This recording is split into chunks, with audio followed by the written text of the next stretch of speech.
E aí, galera? Ó o conforto ambiental, e é ele que a gente vai estudar hoje. Vamos conhecer um pouco aí sobre conforto ambiental relacionado à construção. Bem, o conforto ambiental ele tem basicamente três áreas de estudo, que é o conforto térmico, que estuda a parte de temperatura no ambiente, o conforto acústico, que estuda a intensidade sonora no ambiente, e o conforto lumínico, que é relativo à luminosidade no plano de trabalho desejado. Tudo de conforto ambiental está nessa NBR 15220 de 2007 e ela tem incríveis 5 partes. Então ela é bem extensa, mas ela abrange muita coisa relacionada a conforto ambiental. Mas bem, por que estudar isso? Qual a real utilidade? No que se refere ao desempenho do edifício, é interessante citar a NBR 15575, que trata das normas de desempenho mínimo aceitáveis nas edificações. Então, a gente conhecer os conceitos de conforto ambiental que implicam diretamente nesse desempenho é de suma importância para a gente se adequar a essa norma. Qualidade e satisfação são palavras-chave nessa área, principalmente em obras residenciais, onde o cliente vive dentro do produto que estamos oferecendo.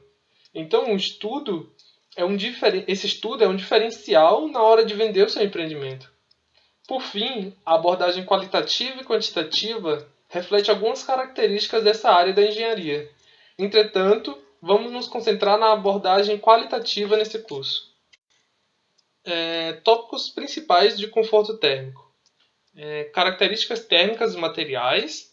Esses aqui são os pontos que a gente tem que observar na hora de fazer o projeto da nossa edificação. Então, a maior intenção é a gente embutir os conceitos de conforto térmico dentro da nossa concepção do projeto. Então, a gente tem que ter isso em mente para quando a gente for desenvolver o nosso projeto, a gente já pensar com os conceitos de conforto térmico embutido. Na verdade, os conceitos de conforto ambiental como um todo. Conforto térmico seria uma parte. E as principais coisas que a gente tem que levar em consideração: as características térmicas dos materiais que a gente vai utilizar no nosso projeto, o zoneamento bioclimático, então onde a sua edificação vai residir, onde que esse seu projeto vai ser executado. Um projeto feito, por exemplo, para o interior do Maranhão, ele não pode ser simplesmente replicado para o Rio Grande do Sul, porque tem uma diferença bioclimática muito grande, e isso com certeza vai influenciar em alguns parâmetros do projeto. A ventilação entra como um dos parâmetros também bioclimático, mas ela fica um pouquinho separada porque ela tem um efeito muito grande, muita coisa dentro da construção. Então precisa de uma atenção um pouco maior. E finalmente as medidas preventivas, que é uma das partes, acredito que seja a parte mais importante, que é como proceder em alguns casos recorrentes para melhorar de alguma forma o seu projeto. E lembrando que a avaliação de desempenho térmico ela pode ser feita tanto na fase de projeto quanto após a construção. Entretanto, como tudo na engenharia civil, é muito mais fácil e barato fazer na fase de projeto do que fazer depois que já foi feita a construção. Primeiramente, então, vamos falar aqui das características dos materiais. Para falar das características dos materiais, é preciso entender duas coisas muito importantes consolidadas por muitos estudos já: resistência e transmitância térmica.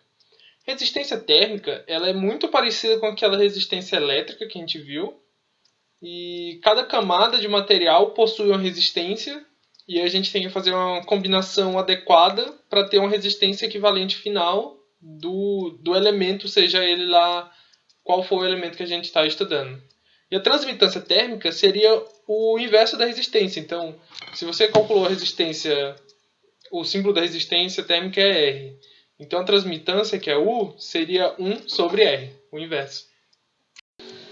E esses dois fatores eles não têm os projetistas na escolha dos materiais, porque através da resistência e da transmitância você já tem uma ideia de quais materiais escolher. Mas, além disso, você precisa de outras coisas, como o fator de ganho solar que ele é obtido através da capacidade térmica, não através da capacidade térmica, mas depois de você determinar a capacidade térmica, a absortância do elemento e a resistência térmica, aí você consegue ter um valor de fator de ganho solar. E isso é o que vai auxiliar você na escolha de um elemento ou de outro. Além de ser feito em paredes, que geralmente é onde é feito esse tipo de estudo, principalmente as que recebem a radiação direta do Sol, também é feito em coberturas, porque elas também recebem a radiação direta, assim como as paredes. Agora eu vou mostrar alguns exemplos para ficar mais claro o que eu estou falando.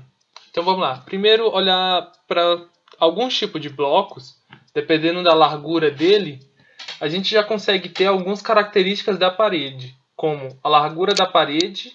Esse primeiro exemplo aqui seria se fosse de tijolo aparente, né? Com o bloco aparente aqui, então não teria revestimento, e aqui com revestimento. A gente já consegue saber qual seria a massa dela em quilos por metro quadrado e a resistência térmica dela. Então aqui está descrito a resistência térmica dela. E aqui a gente já trouxe para vocês alguns exemplos de elementos, então paredes completas, com alguns fatores calculados já para lhe auxiliar a escolher qual vai ser o melhor para o seu sistema, qual vai ser o melhor sistema construtivo para a sua obra, seja lá o que você está vendo, para o seu projeto. Então, considerando uma parede feita sem revestimento interno, tijolo maciço de 10 por 6 por 22, sem revestimento externo, argamassa de assentamento de 1,5 cm, com 10 cm de espessura, ela vai ter essa transmitância térmica, essa capacidade térmica. Aí, para cada um desses valores aqui de absortância térmica, ela vai ter esse fator de ganho solar. Então vamos lá, primeiro, o que seria aqui a transmitância térmica? A gente já falou que é o inverso da resistência. Então seria a capacidade do elemento da parede de transmitir o calor através dela.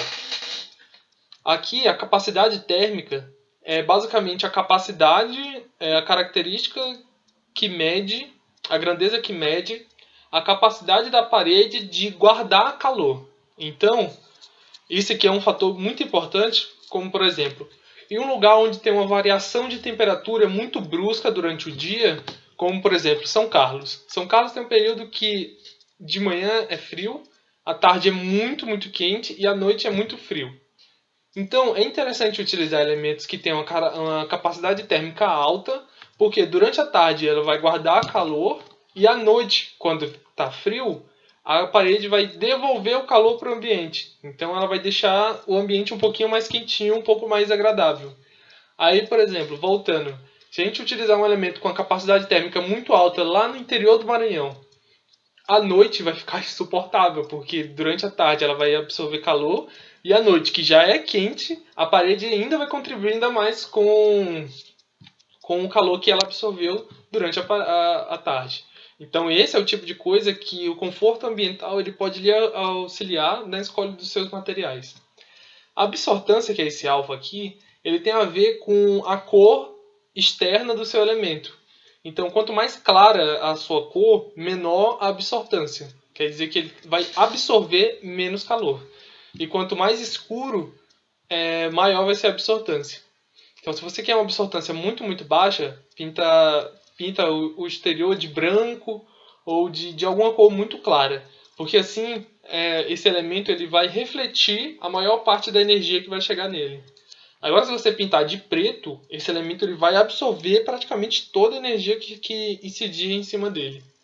E aí, a partir de cada um desses valores de absortância, a gente consegue calcular o fator de ganho solar. Então essa aqui é a porcentagem de energia que chega no seu elemento e que entra efetivamente no seu elemento. E ele depende tanto da transmitância, quanto da capacidade térmica, quanto da absortância. Então aqui a gente já tem alguns elementos prontos para você analisar esses dados e ver o que mais se encaixa na sua construção. Aqui seria uma parede de concreto maciça, então ela é um elemento homogêneo. É muito mais fácil de calcular a transmitância dela do que essa aqui, que é um elemento heterogêneo. A gente não vai apresentar aqui os cálculos porque não está dentro do escopo desse curso. Aí aqui mostrando outros exemplos de elementos de alvenaria, com tudo calculado já, só para você fazer análise do que realmente vale a pena. Esses valores aqui de absortância em relação à cor, você consegue na norma. Então, naquela norma que eu citei lá no início, você consegue, uma das tabelas mostra o verde é 0,25, o amarelo é 0,42, o preto é 0,95. Isso está lá na norma. E aqui, característica das coberturas. Então, para laje maciça é um valor, para laje pré-moldada com lajota cerâmica já é outro. Então, dependendo da sua laje, você já pode escolher qual que é mais apropriado para o seu projeto. Jonathan, mas tem muita coisa para analisar. Será que não tem algum lugar que já me ajuda um pouquinho mais com isso? Claro que tem. Bem, a norma define o zoneamento bioclimático brasileiro como a região geográfica homogênea quanto aos elementos climáticos, que interferem nas relações entre ambiente construído e conforto humano.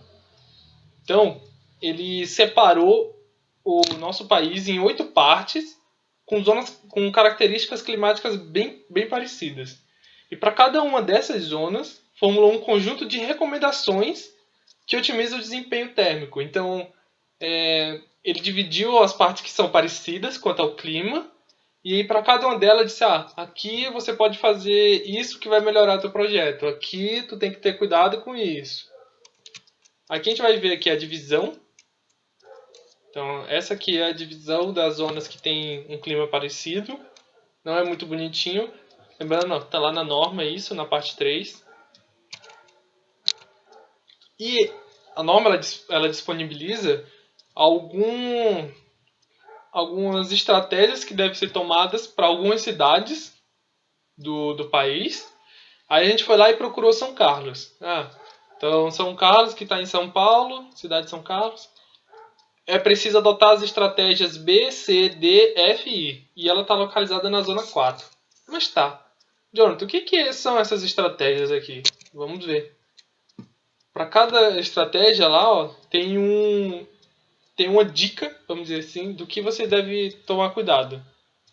Eu não vou ler para vocês, então vocês pausam o vídeo e lêem cada uma dessas estratégias aqui. Só queria falar aqui da última, que é a ventilação cruzada obtida através da circulação de ar pelos ambientes da edificação. Então, esse aqui é uma deixa para a gente começar a próxima parte do nosso curso, que é falar de ventilação. Na ventilação, o principal fator aqui seria o vento, e ele ocorre, as principais coisas que influenciam nele é a diferença de temperatura e pressão. E como eles vão influenciar no nosso projeto é determinado por 3 fatores, que é o posicionamento da edificação em relação ao seu entorno, a direção do vento dominante e a abertura de entrada de ar. Então aqui a gente tem, por que tem que levar em consideração o entorno? Quando o vento dominante vem, por exemplo, vamos pegar o caso aqui dessa edificação central. Ele entra em contato com ela e ele vai tentar contornar ela. Só que nesse contornar, ele deixa aqui um espaço vazio. Então aqui seria uma sombra de vento. Portanto, não é interessante construir, por exemplo, ter construído essas casas uma atrás da outra. Porque uma casa gera sombra de vento para outra. Então, essa que ficaria atrás na sombra de vento não ia receber a ventilação necessária para ter uma renovação de ar boa na residência dele. Aqui tem por um outro ângulo, mostrando o efeito de sombra de vento. E o vento dominante, ele é determinado da direção de onde ele se origina, e não em qual face da edificação ele incide. Então, o vento sul não é o vento que bate na direção sul da residência, mas sim o vento que vem da direção sul em relação aos pontos cardeais, assim como o vento oeste. E agora, falando de aberturas, dois fatores são fundamentais para determinar como as aberturas vão ajudar na nossa edificação. Então, primeiro, o tamanho. A abertura por onde o ar entra tem que ser menor do que a abertura por onde ele sai, porque aí a velocidade é maior e a taxa de renovação é mais frequente. Então, cria um efeito parecido com o que acontece quando você sopra a sua mão com a boca fechada. Então, com um pequeno orifício, sopra a mão, vai sair um vento geladinho. Se você soprar com a boca aberta, então por um grande orifício, ele vai sair quente. É o mesmo efeito desse tamanho de abertura. Então, sempre procurar colocar o tamanho de abertura menor do que o tamanho de saída. E a localização. Então, a ventilação ela é mais adequada. A ventilação mais adequada é aquela que o fluxo de ar entra pelos espaços onde as pessoas ficam mais tempo e não tem liberação de odores. Então, por exemplo, o dormitório. E sair pela área de serviço. Se fosse o contrário, poderia trazer, por exemplo, cheiro de sabão, ou então cheiro de roupa molhada. Ou então, se o vento vier da cozinha para os quartos, fica levando cheiro de comida e de óleo, sei lá, de alguma coisa. Então, essa direção dos dormitórios para os ambientes de serviços é muito mais indicada. E para isso, a gente tem que conhecer a direção do vento, para poder posicionar corretamente os cômodos e as aberturas. Também um efeito muito interessante de se levar em consideração é o efeito chaminé, com diferente altura de peitoris. Aqui mostra um pouco mais sobre o efeito chaminé, que é basicamente a movimentação vertical de ar devido à diferença de temperatura ou pressão. Então, quanto maior for o pé direito, maior a velocidade de exaustão. Então, aqui a gente tem uns exemplos com as representações de vento saindo pelo efeito chaminé aqui. E a forma da abertura também ela é muito importante. A horizontal ela tem um rendimento muito maior e uma circulação de ar melhor, e a vertical e quadrada ela tem um rendimento bem menor comparado com a retangular horizontal. Referente às medidas preventivas, a gente deve tentar seguir ao máximo aquelas recomendações que foram citadas anteriormente, porém, a gente tem que ter algumas prioridades, como por exemplo, os dormitórios eles têm que ser mais frescos porque as pessoas passam muito mais tempo dentro deles. Então, como a gente sabe a rotação solar, que o Sol nasce no leste e se põe no oeste, a gente tem que se posicionar a maior parte dos dormitórios para essa direção, porque senão vai prejudicar a eficiência de todas as medidas que a gente já adotou. Então, assim, essa seria meio que uma medida prioritária. É algo que você tem que levar muito, muito em consideração na hora de fazer seu projeto. Tentar colocar os quartos não virado para o período de maior incidência de radiação solar do dia. E aqui a gente tem algumas, não seria ferramenta, mas algumas tecnologias que podem auxiliar o seu projeto a ter mais desempenho no fator térmico. E você pode pesquisar um pouco mais sobre algumas delas. Aqui a gente traz 3 exemplos, que é o brise horizontal. Então ele impede a radiação direta do Sol sobre algumas partes da edificação, sem bloquear totalmente a iluminação nessa estrutura. Então ele serve para bloquear parcialmente a radiação solar. Aqui seria o telhado verde, que embora ele demande bastante manutenção, ele tem um efeito muito interessante. Se tratando de conforto acústico, a gente vai abordar aqui rapidamente alguns conceitos, medidas preventivas, materiais que podem ser utilizados e os valores recomendados de nível sonoro em cada tipo de ambiente. Bem, o som ele é uma vibração, ele é uma onda mecânica e ele é audível para nós, humanos, quando ele tem uma frequência entre 20 e 20 mil Hz. As ondas, o som pode acontecer 4 coisas com ele, que é a absorção, que é quando o material ele retém uma parte da energia dessa onda que chega nele. Pode acontecer a transmissão, que é o quanto de onda o material deixa passar por ele. Tem a reflexão, que é o quanto de energia ele, vamos dizer assim, ele devolve para o meio. Então, o quanto da onda ele devolve para o meio. E a difração, que é uma característica das ondas se espalharem após passarem por um pequeno orifício. Então, quando passa por um orifício, ela se espalha. E essa propagação ela leva a acontecer 3 outros fenômenos que são bem importantes, que a gente tem que levar em consideração, que é a ressonância, que é a continuidade do som em um ambiente. Então, a partir de sucessivas reflexões dentro de um mesmo ambiente, a ressonância pode causar efeitos indesejados em um ambiente, assim como o eco, que é o atraso do som quando a gente pega como relação o ouvinte. Então, isso acontece muito quando tem, por exemplo, um pé direito muito alto em um lugar, ou um ambiente que não tem muitos materiais absorventes, que quando você fala, o ambiente ele reflete bastante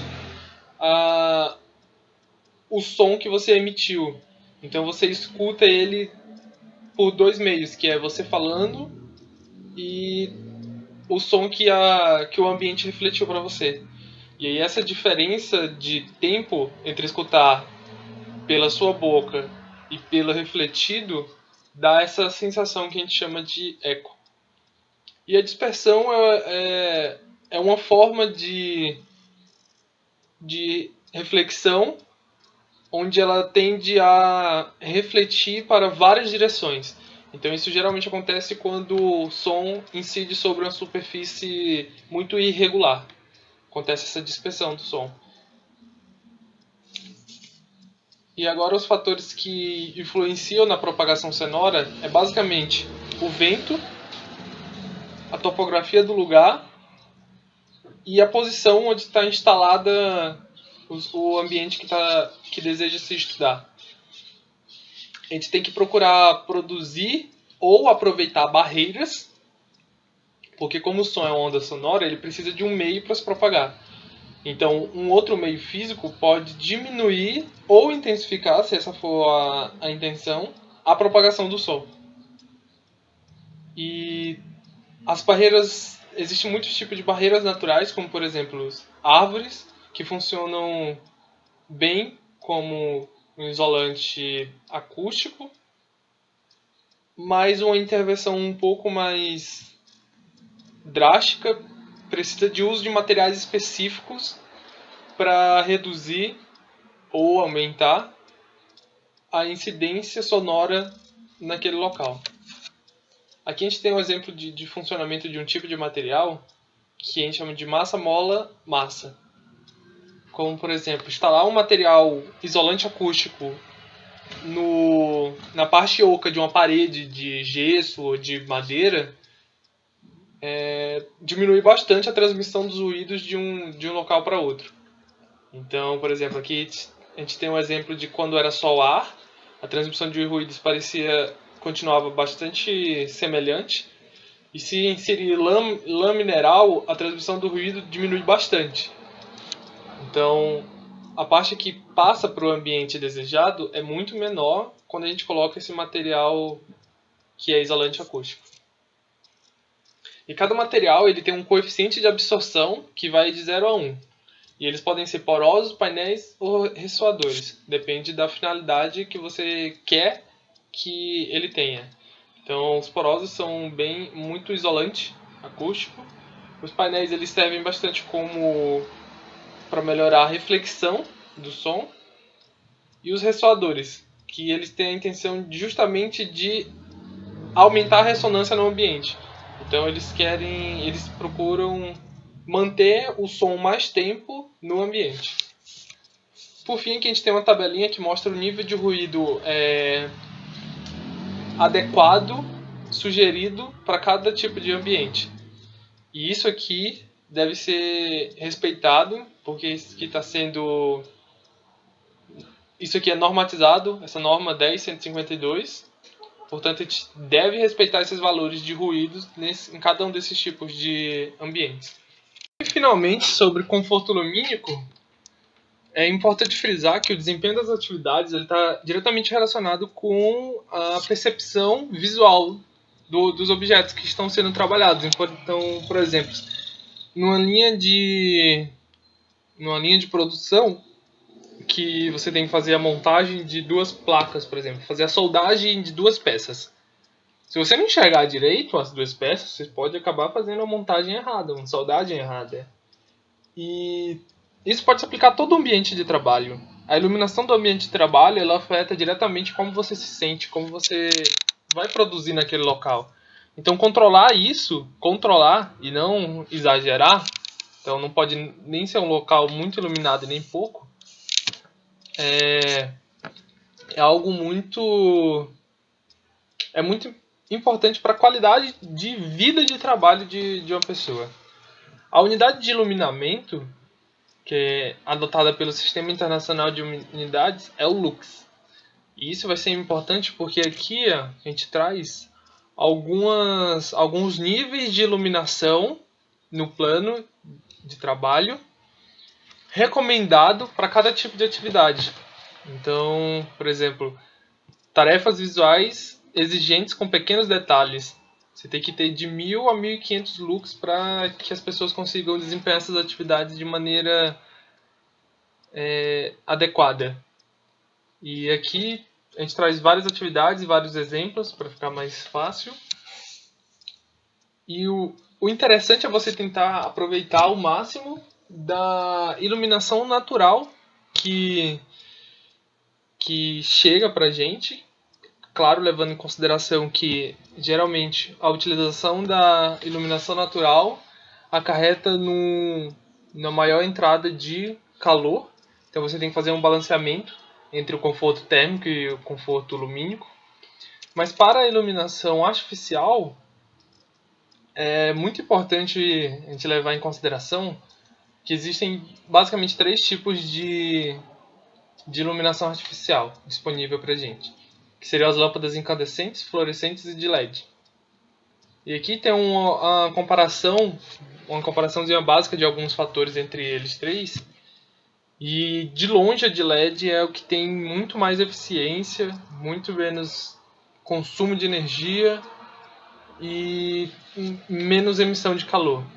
Entretanto, ela é mais cara, vamos deixar entre grandes aspas aqui. O caro dela é a obtenção, então comprar ela.